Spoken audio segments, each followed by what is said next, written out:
Greetings, diners, and welcome to another edition of The Cooking Zone.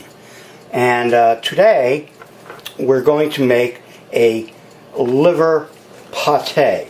Liver pates were one of my favorite appetizers, and something that I would buy on Sunday mornings after I left my lobster shift as a clinical chemist at the hospital in New York, downtown.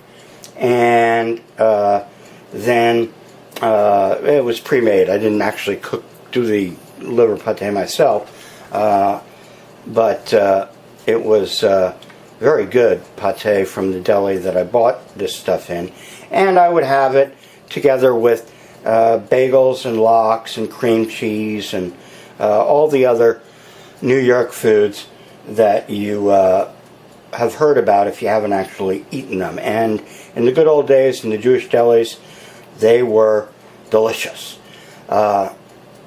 So now there's no good liver pates or Jewish delis in Alaska. So I have to make my own. And I found these chicken livers with $1 off on a fairly cheap price of $3 a pound to begin with. So they're now coming in at 50% off, and that's a good price. And liver is a very good source of protein and lots of vitamins. Very healthy food for you. So, if you don't eat liver, and for a long time, because I got served by my aunt beef liver, I was like, no, I won't eat liver, because I didn't like it at all. But chicken livers are different than beef liver. They're a lot more delicate and not so overpowering in taste, and quite delicious in a pate. So that's it's a liver pate. So liver is the number one ingredient. The number two ingredient is onion, chopped up onion. And I chopped this one prior to the video because you don't want to watch me chop up an onion, although there's a lot of different ways to do it and whatnot, but it would have taken too long.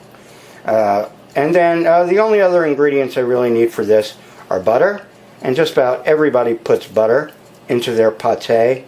And I also like to add cream cheese. Okay, and in the case of the cream cheese, I bought a store brand. It came in super cheap, and this Land O'Lakes butter was like only 10 cents more a pound than the store brand. And I don't know if it's any better, but I figured for the pate I should have some nice butter. And after I make this pate, what I'll be doing is canning it. And the reason I'm going to do that is, there's twofold. One is just because I want to store it and be able to store it not refrigerated. And also because I have been accused inside the diner on the forum of not being a doer, being a big talker, and that if I did my own canning, I would end up with botulism and all sorts of, slander.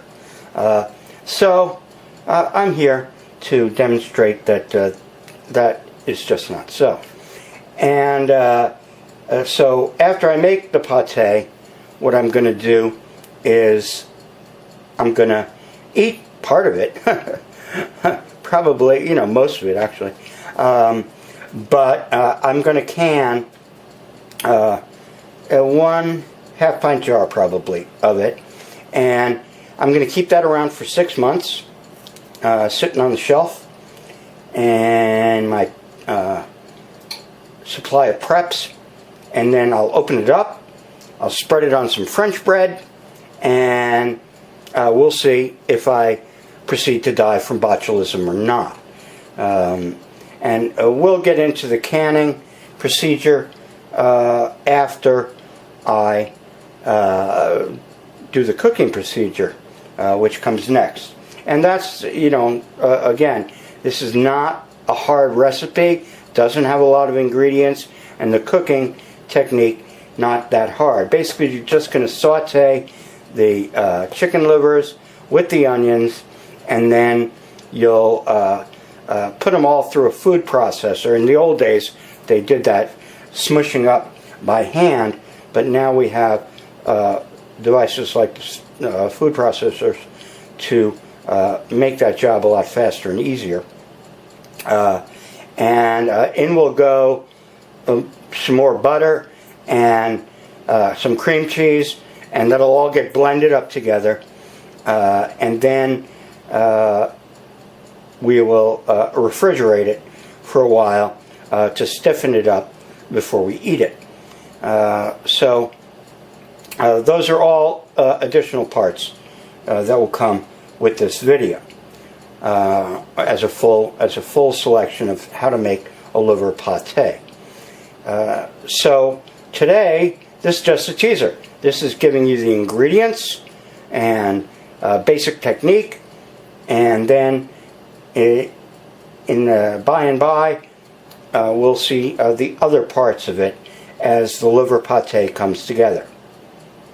All right, that's enough on the cooking zone for now, and we'll see you next time here on the Doomstead Diner. Later.